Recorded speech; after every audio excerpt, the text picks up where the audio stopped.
There's one mistake nearly every single racing driver makes, which is braking too early. You know, it's very common and unfortunately it will cost you so much lap time, even up to 2-3 tenths of a second. Sometimes even more if you're in tracks like Sarno or Franciacorta or Zuera, where there's lots of heavy braking zone, that can be even up to 4 or 5 tenths. So that can really be the difference between winning a race and not even qualifying for the final, setting pole position or not even qualifying for the top 40. It's that fierce, especially in Europe. WSK races, Champions of the Future, CIK, FIA, those races are brutal. If you're not on the point, you are not gonna be even in the final. So it's very, very important to nail your braking points. And how you do that? Well, obviously you want to rely on feeling. You want to brake later and later and later, but you never really know exactly how you compare against your teammates or how you compare against the other drivers. Well, of course, you can only compare yourself against teammates. I mean, I would say in terms of data, you can't compare against the others. You can only basically rely on videos in order to guess where they're braking. But if you have strong teammates, you can really tell whether they're braking. If they're braking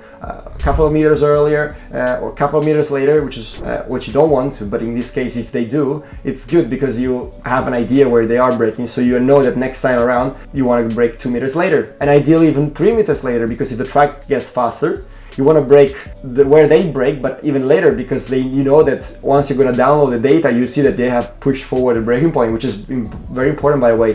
As the track changes, you want to change following the track. You don't want to basically rely on your teammates' previous session. So this is a skill you have to develop. Yes, looking at data is key. This is going to help you a lot, but you need to also develop the feeling of know you're on the limit. Like, you need to brake so late and over push so that you can then bring it slightly backwards. You have to use, in order to brake late, you need to maximally attack. You need to use every single bit of performance from your braking, so you need to be as late as possible, holding the brakes and trying to decelerate and take the speed down as quickly as possible. But obviously, it depends on your braking system, it depends on your chassis, it depends on the grip level from the tires, tire pressures, but most important, tire wear, if they're new or not. So it depends on many factors, but at least knowing that where you're braking right now and what you need to do in order to brake later is, so you want to develop the feeling of like, oh, I cannot brake any later than that. Like, oh, I'm gonna miss the corner. Oh, I'm gonna miss the corner. Oh, I'm gonna miss the corner. When you have that feeling, oh, I'm gonna miss the corner, that's probably when you have braked the latest. You can still try to brake 1 meter later next time,